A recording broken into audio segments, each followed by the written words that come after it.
Assalamualaikum warahmatullahi wabarakatuh. Hari ini kami bakal mempresentasikan hasil diskusi kami tentang sistem modeling.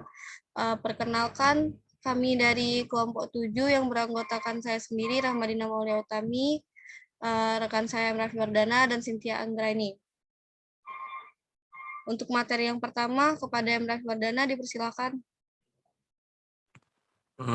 Oke, konteks model. Lanjutin.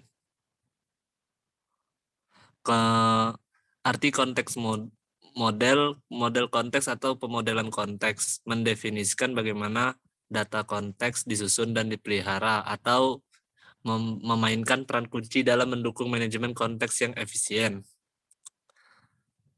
Lanjutin.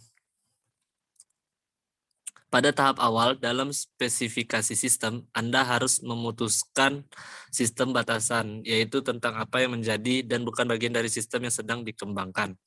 Ini melibatkan bekerja dengan pemangku kepentingan sistem untuk memutuskan fungsionalitas apa yang seharusnya termasuk dalam sistem dan pemrosesan dan operasi apa yang harus dilakukan dalam lingkungan operasional sistem. Anda dapat memutuskan bahwa dukungan otomatis untuk beberapa proses bisnis harus diimplementasikan dalam perangkat lunak yang sedang dikembangkan, tetapi bahwa proses lain harus manual atau didukung oleh sistem yang berbeda. Kamu harus melihat kemungkinan tumpang tindih dalam fungsionalitas dengan sistem yang ada dan memutuskan di mana fungsionalitas baru harus diimplementasikan. Keputusan ini harus dibuat sejak dini proses untuk membatasi biaya sistem dan waktu yang diperlukan untuk memahami persyaratan dan desain sistem. Lanjutin. Interaction models.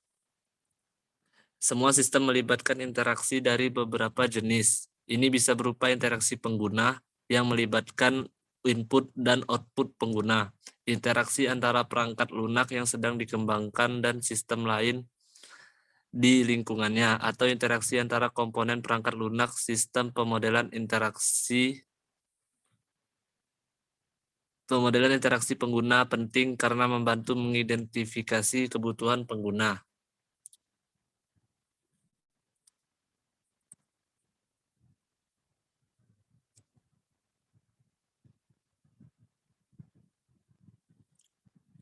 Pendekatan terkait untuk pemodelan interaksi.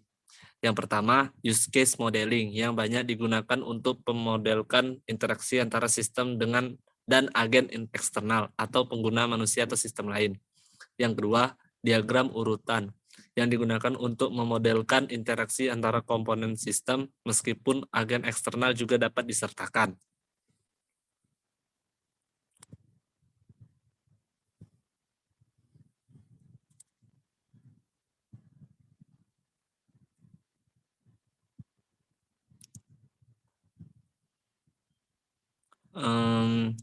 Yang 5.21, pemodelan use case awalnya dikembangkan oleh Ivar Jacobson pada 1990-an atau sumbernya Jacobson DKK 1993 dan tipe diagram UML. Untuk mendukung pemodelan use case adalah bagian dari UML. Sebuah use case dapat diambil sebagai deskripsi sederhana tentang apa yang diharapkan pengguna dari sebuah sistem dan dalam interaksi tersebut. Setiap use case mewakili tugas diskrit yang melibatkan interaksi eksternal dengan sistem. Dalam bentuknya yang paling sederhana, use case ditampilkan sebagai elips dengan aktor terlibat dalam use case yang direpresentasikan sebagai stick figure.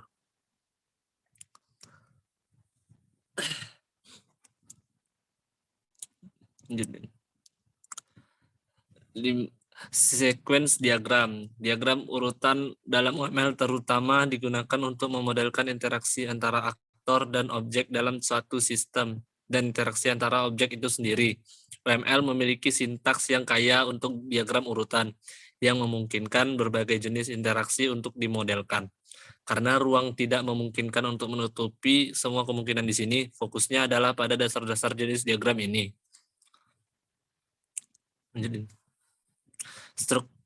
Oke, dilanjutkan oleh rekan saya, Rahmadina. Dipersilakan.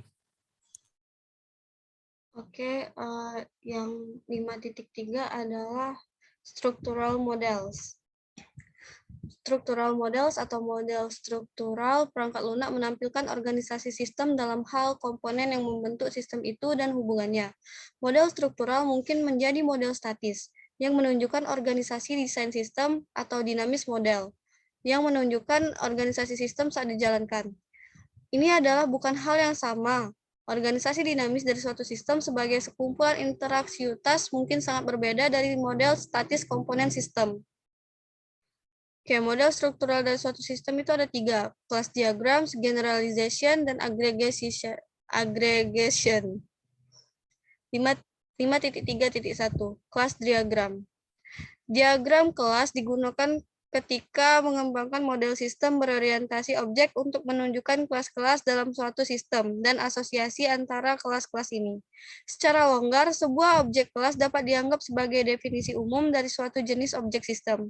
Asosiasi adalah hubungan antara kelas yang menunjukkan bahwa ada beberapa hubungan antara kelas-kelas ini. Akibatnya, setiap kelas mungkin harus memiliki pengetahuan tentang kelas terkait. 5.3.2, generalization. Generalisasi adalah teknik sehari-hari yang kita gunakan untuk mengelola kompleksitas daripada mempelajari karakteristik terperinci dari segala sesuatu yang kita alami. Kita pelajari tentang kelas umum, binatang, mobil, rumah, dan lain-lain, dan pelajari karakteristik kelas-kelas tersebut. 5.3.3, aggregation. Objek di dunia nyata seringkali terdiri dari bagian-bagian berbeda. Misalnya, sebuah studi paket untuk kursus dapat terdiri dari buku, slide PowerPoint, kuis, dan rekomendasi untuk bacaan lebih lanjut. Terkadang dalam model sistem, Anda perlu mengilustrasikannya.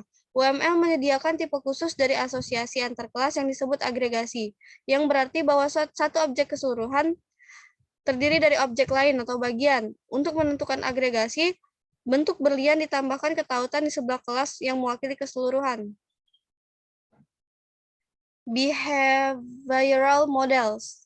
Model perilaku adalah model perilaku dinamis dari suatu sistem saat dijalankan. Mereka menunjukkan apa yang terjadi atau apa yang seharusnya terjadi ketika sistem merespon terhadap rangsangan dari lingkungan. Selanjutnya akan dijelaskan oleh rekan saya, Cynthia Anggraini. 5.4.1, Data Driven Modeling. Model berbasis data menunjukkan urutan tindakan yang terlibat dalam pemrosesan data input dan menghasilkan output terkait. Mereka dapat digunakan selama analisis persyaratan karena menunjukkan pemrosesan ujung ke ujung dalam suatu sistem. Artinya, mereka menunjukkan keseluruhan urutan tindakan yang terdiri dari input awal yang diproses ke output yang sesuai yang merupakan respon sistem. 5.4.2, Event Driven Modeling. Pemodelan berbasis peristiwa menunjukkan bagaimana sistem merespon eksternal dan internal acara. Ini didasarkan pada asumsi bahwa suatu sistem memiliki jumlah keadaan yang terbatas dan bahwa peristiwa atau stimulus dapat menyebabkan transisi dari satu keadaan ke keadaan lain. Untuk contoh, sistem yang mengendalikan katup dapat berpindah dari keadaan katup terbuka ke menyatakan valve tertutup ketika perintah operator atau stimulus diterima.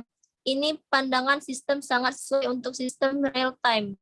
Didorong oleh peristiwa pemodelan digunakan secara luas saat merancang dan mendokumentasikan sistem waktu nyata. 5.4.3, Model Driven Engineering. Model Drive Engineering atau MDE adalah sebuah pendekatan untuk pengembangan perangkat lunak di mana modal daripada program adalah keluaran utama dari proses pembangunan. Program yang dijalankan pada perangkat keras atau platform perangkat lunak dihasilkan secara otomatis dari model.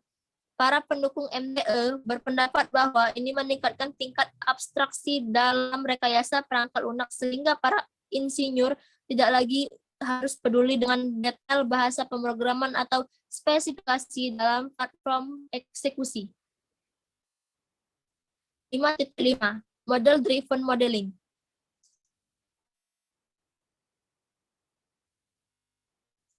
Arsitektur berbasis model atau Mellor, Good dan Wise 2004, Sell dan Fold 2006 adalah pendekatan yang berfokus pada model untuk desain dan implementasi perangkat lunak yang menggunakan subset model UML untuk menggambarkan suatu sistem.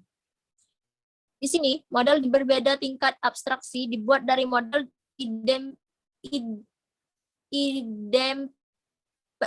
independen platform tingkat tinggi. Mungkin pada prinsipnya untuk menghasilkan program kerja tanpa manual investasi. Terima kasih, saya kembalikan ke moderator. Baiklah, mungkin sekian dari kami. Lebih dan kurangnya kami mohon maaf. Pada Allah kami mohon ampun. Wabillahi taufiq wal hidayah. Assalamualaikum warahmatullahi wabarakatuh.